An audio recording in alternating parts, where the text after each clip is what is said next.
के पास चलते हैं, फिर प्रेम जी मैं आपके पास आता हूं। सांगमा वर्सेस सांगमा, अब क्या मेघालय में यही देखना होगा कि कौन सा सांगमा परिवार ज्यादा ताकत रखता है? पवन।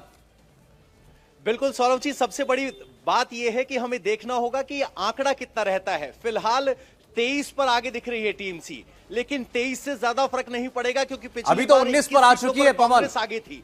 यहां नॉर्थ कितने, माफ कीजिएगा सौरभ जी, सुन नहीं पाया आंकड़ा क्या है। अभी फिलहाल बीजेपी 10 पर आगे, टीएमसी 19 पर, 7 पर कांग्रेस, एनपीपी 15 पर, यूडीपी 3 पर। तो देखिए, अगर आप इन सबको कुल मिला लेंगे तो असली आंकड़ा जो रहेगा, पिछली बार कांग्रेस के 21 विधायक थे, बावजूद इसके एनपीपी, बीजेपी और यूडीपी की सरकार बनी थी। तो यहां केंद्र से फंड मिलना और केंद्र की योजनाओं को जमीन पर उतारना नॉर्थ ईस्ट के लिए, वोटर पॉलिटिक्स के लिए बहुत इंपॉर्टेंट है। तो इसीलिए बीजेपी के 10 सीटें जीतना और सेंटर में सरकार होना एक बहुत बड़ी ग्रेविटेशनल फोर्स रहेगी।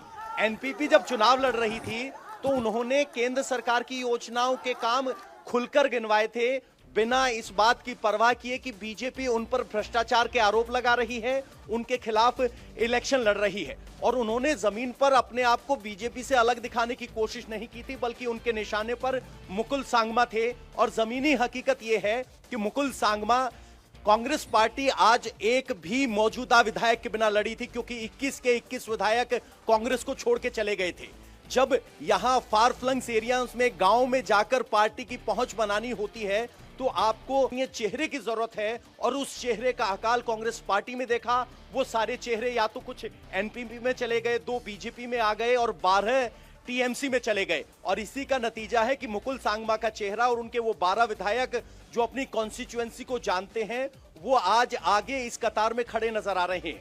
तो चुनाव के परिणाम के बाद देखना होगा कि अगर टीएमसी सचमुच अपने दम पर सरकार बनाना चाहती है तो उसे 27 से आसपास होना पड़ेगा ताकि यूडीपी को खींच सके। अगर 20, 21, 22 तक रहते हैं तो टीएमसी सरकार नहीं बना रही है। ये यहां की कोलिशन पॉलिटिक्स के संकेत अभी तक मिलते हैं।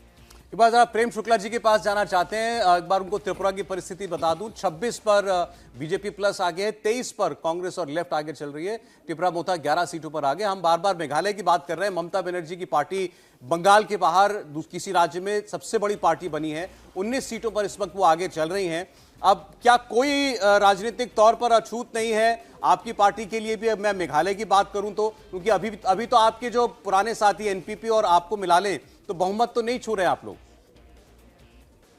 देखिए, मेघालय में अंतिम परिणाम की प्रतीक्षा करेंगे।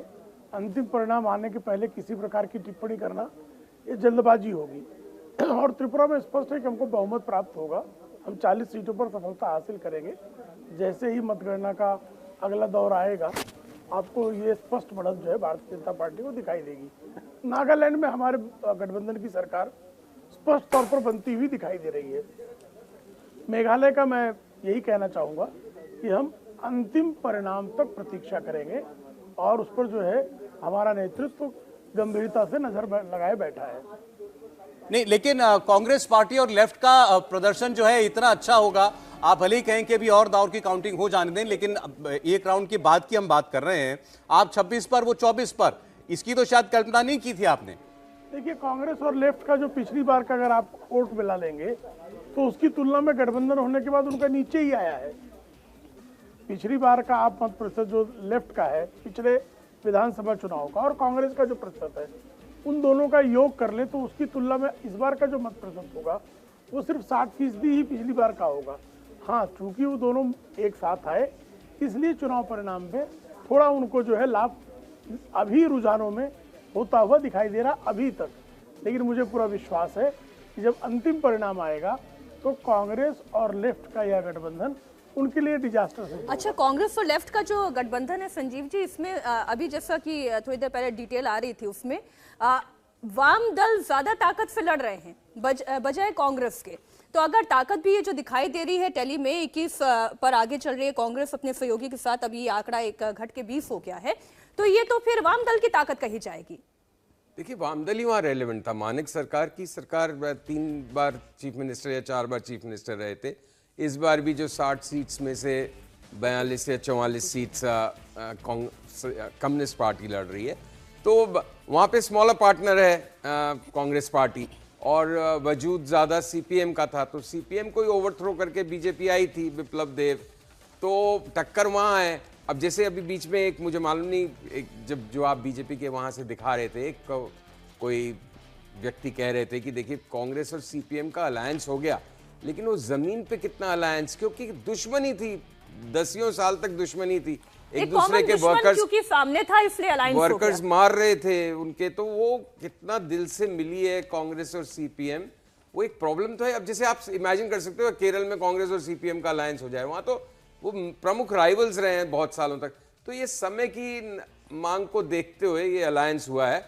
बट ये अलायंस एक सरप्राइज तो थ्रो कर ही सकता है, खासकर त्रिपुरा की पार्टी के साथ मिलके, क्योंकि वो एक लोकल सेंटिमेंट को एक्सप्लॉइट कर रहा है। देखिए जैसे कि हम सब हमारी जानते हैं। लिखने में जरूर कांग्रेस प्लस लिखा हुआ है, लेकिन लेफ्ट यहाँ 47 सीटें लड़ी और 13 तो सीटें कांग्रेस अब लड़ी है। लेफ्ट प्लस भी लिखना ऑड लगता है, इसको आप लेफ्ट प्लस कर देते तो ज्यादा सही रहता है। समझ नहीं हाँ पाते जी, बहुत लोग बहुत कांग्रेस देर तक। बहुत ये ज्यादा कांग्रेस से हमारे साथ कोई junior मेहमान partner जुड़े है। हैं, तो अगर हम उनसे ये पूछते तो शायद वो आहत हो जाते, क्योंकि त्रिपुरा की सिचुएशन यही दिखाई दे रही है कि जो कम्युनिस्ट पार्टी है वो ज्यादा मजबूत अगर है, और आप कांग्रेस नागालैंड के की पास और कोई परिस्थिति ऑप्शन नहीं मीनाक्षी है। एक बार देखिए, वहां तो बिल्कुल ऐसा लग रहा है कि Clear majority। बिल्कुल एक तूफान की तरह 50 सीटों पर इस वक्त बीजेपी एनडीपीपी जो है वो आगे चल रही है, लेकिन बाकी दोनों ही राज्यों में भी परिस्थिति जो है आप कह सकते हैं कि बहुत फ्लूइड है, कुछ भी हो सकता है।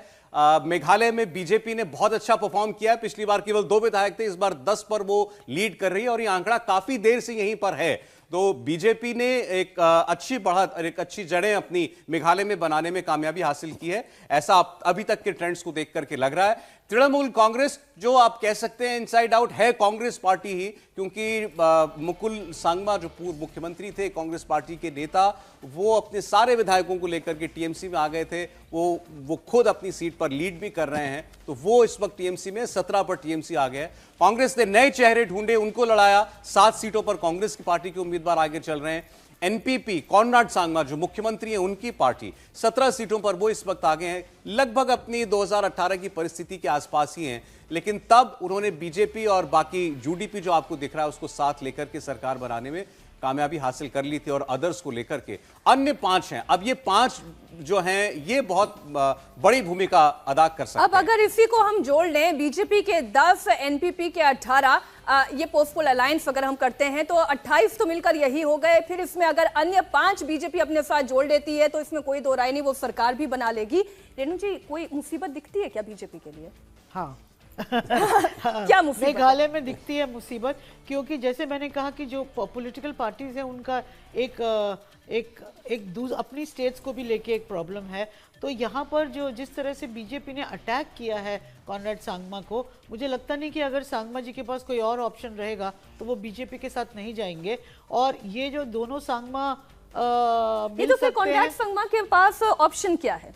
अगर उन्हें मुख्यमंत्री बनना है तो उन्हें अलायंस तो करना होगा, तो वो टीएमसी के साथ अलायंस तो नहीं कर सकती, करना चाहेगी तो बीजेपी के साथ अगर करेगी। मेघालय में बीजेपी अपने आप को बढ़ाना चाहती है तो सर्टेनली कॉनराड सांगमा का वो जूनियर पार्टनर नहीं बनेगा। जिस तरह से इलेक्शन के बीच अटैक हुआ है सांगमा पे, जिस तरह की सरकार चलाई है, जो उन पे चार्जेस हैं करप्शन के, और बीजेपी को अपना एक लॉन्ग टर्म पर्सपेक्टिव भी देखना होगा कि अगर वो बाकी स्टेट्स में बढ़ रहा है नॉर्थ ईस्ट में, तो क्या मेघालय में वो अपने रेणु जी, 2 बातें इसमें, एक तो नहीं बढ़ाएंगे। हाँ।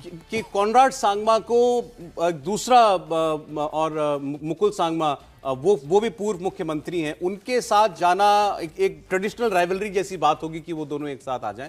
और अभी जैसा हम लोग बात कर रहे थे कि हेमंत बिस्व शर्मा की और कॉनराड सांगमा की मुलाकात अभी 2 रोज पहले हुई है। हाँ। और तब कॉनराड सांगमा ने कहा था कि हम 2 दोस्तों की तरह मिले हैं हम लोग।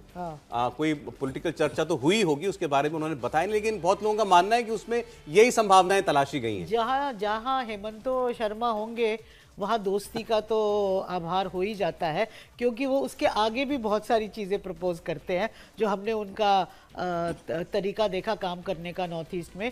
वो एक फलक्रम है जो सारी स्टेट्स को नॉर्थ ईस्ट की कंट्रोल करते हैं। आप उसमें रिसोर्सेज देख लीजिए, आप उसमें पूरा जो थॉट प्रोसेस है वो देख लीजिए, तो ये सर्टेनली उसका एक बहुत बड़ा रोल रहेगा मेघालय में कि बीजेपी के साथ उनको लाने का। इंडिया टीवी हर वक्त हर जगह डाउनलोड करने के लिए सर्च करें India TV news Google play store या ऐप स्टोर पर।